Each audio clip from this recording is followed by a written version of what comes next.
Welcome to this edition of Designer DIY. I am your host, Brandelyn Cameron, and today we're swapping out my kitchen faucet. Now I do have a plumber coming from Bespoke Plumbing and Heating. Andrew will be here to answer all the questions that I have before embarking upon this project. So if this is something you would like to learn about, I encourage you to stick around for all of our tips and tricks. Joined by Andrew. If you could start by telling us a little bit about yourself and how long you've been working in Calgary and whatnot. So I'm originally from Montreal and I moved to Calgary 15 years ago to start a plumbing career. Since I've been here, I've become a Red Seal Journeyman and been working in the plumbing trade for 15 years. But why would somebody need to replace their kitchen faucet? Most kitchen faucets are serviceable. You can change the parts inside, but sometimes the parts that you cannot change become worn out or rusty or corroded. So or if you want to just change the look of your kitchen, so you would change your kitchen faucet. It's not a hard job. Anyone can do it with basic tools. Are there any sort of special considerations when you're switching your kitchen faucet? Like, do you need a permit? No permit required. All you need to know when you're purchasing your faucet is if it's a single hole or a 3-hole faucet. Okay. Today we'll be working with a single hole faucet. There's a 1-hole in the Granite. Older homes may have a 3-hole faucet, and if for each of the taps. It's just for the water lines underneath. So okay. The way it was designed and installed, so it's we'll just go from there. Okay. Most new faucets will come with a base plate. So if you do have a 3-hole faucet and you want to, have a nice single faucet, the base plate will cover the 3 holes, and then you won't have any big holes left in your countertop or sink. Yeah. Okay, that's great. Now, what about with the city? Do they have any considerations that you need to be mindful of with products? Depending on which part of the city, some parts of Calgary, they request like the low flow faucets, and essentially any faucet can become a low flow faucet by changing the aerator inside the faucet. You can get a low flow aerator from any plumbing supply house. And then just swap it. Exactly. Install it in the faucet. Install it into the faucet, and then you'll have a low flow faucet. Yeah. It's magic. Magic, right. Okay, awesome. If we could just talk about what tools do we need? Do we need a lot of tools? No, not a lot of tools, really basic tools. You'll need a pair of crescent wrenches or a pair of pliers, and depending on the faucet that you already have installed, you may need a special wrench provided by the company that the original faucet company, right? So okay. Right. And if you don't have one of these, like, let's just say you threw it away because you didn't know what it was, like. So if you have thrown it away, Home Depot can supply one, or you can just try to get away with using an adjustable wrench. Essentially, what you want to do is just loosen it a little bit, and then you should be able to take it off by hand. Awesome. Yeah. Okay, that's cool.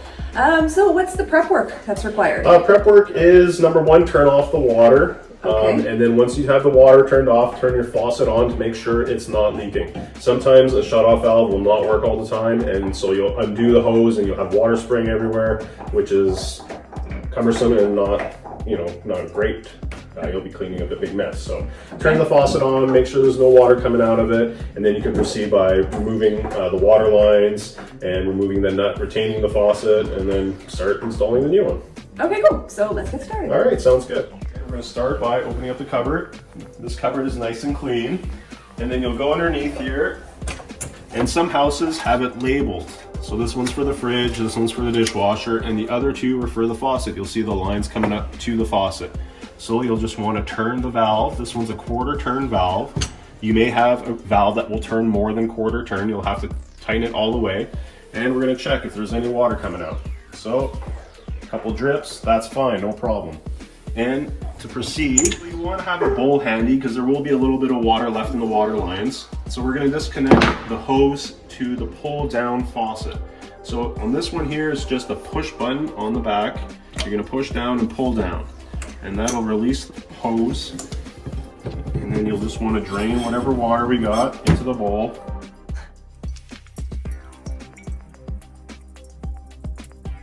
So next we're going to disconnect the water lines. You'll need an adjustable wrench or pliers. On every valve, there's a flat spot, so you can attach your wrench to the bottom so you're not spinning the valve around.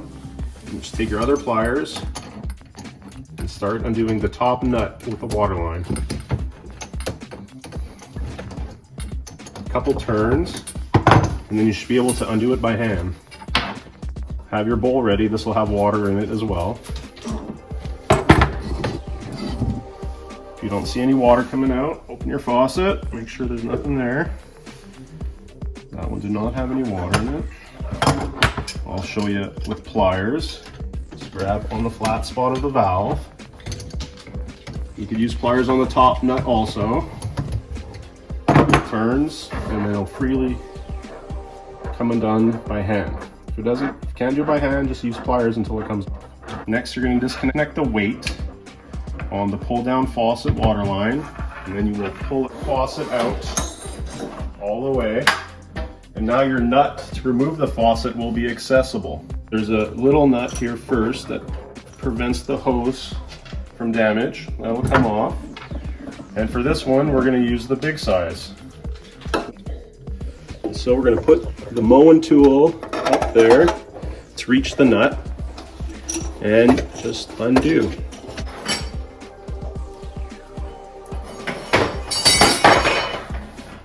So whenever you're looking at a faucet, cold is always on the right side, hot is always on the left. So your hoses are color coded.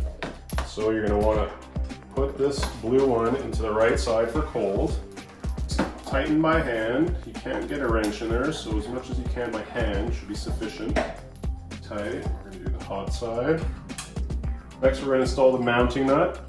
There's a rubber gasket that goes on first. That seats around the base of the faucet. Has its own little place there. Next, we're going to install the nut. You see there's a short thread here. That'll go towards the faucet bottom.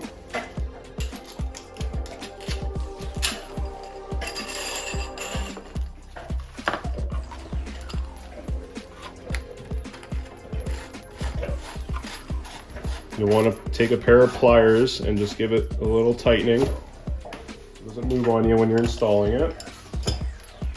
The nut and washer come out.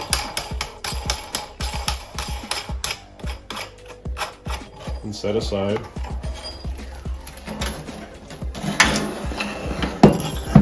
Personal preference if you want the lever to go in front or to the side.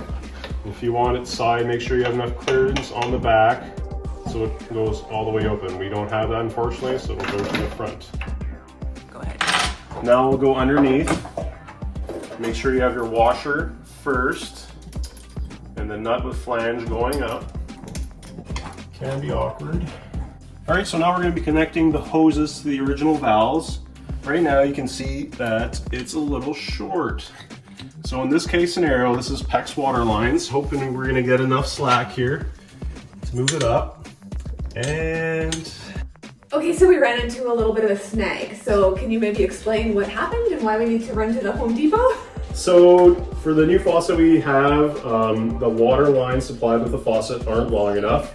The original faucet water lines are extremely long, so they did work. For this case scenario, they didn't. So we're gonna get lav extension pieces. So that'll screw on to the original faucet. It'll give us more length to connect to the shut-off valve. Okay, awesome. So we are now headed to the Home Depot to go get, what are we going to get? Lav extension pieces. Lav extension pieces. Are these expensive? No, they're approximately $8 a piece. So Okay. Not breaking the bank on those. All right.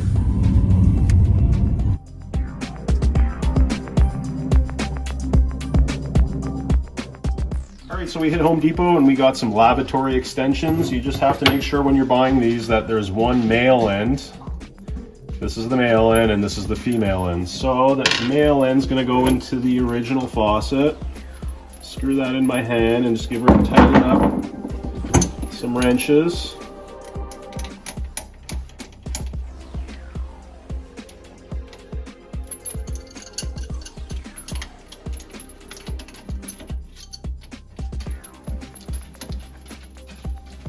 Snug them up, tight enough where you're not breaking them off.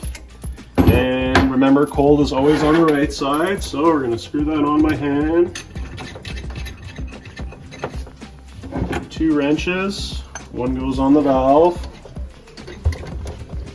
You're going to snug it up with your other one. All our connections completed, so we're going to turn the water on one at a time. Just make sure you're listening for any drips or leaks. This one seems good. We're going to check the other side. Oh, faucet's on, so we're gonna turn that off. Open it up again. You just want to check all your connections for any leaks. Everything looks great. So we're gonna go to the top side and try it out. Just make sure your hot is on the hot side. Remember, cold is always on the right. So there we have it. If you have found this episode as helpful as I have, please like this video and subscribe to my channel for more DIY tips and tricks. In the next episode, I will be applying this knowledge as I change the bathroom faucet.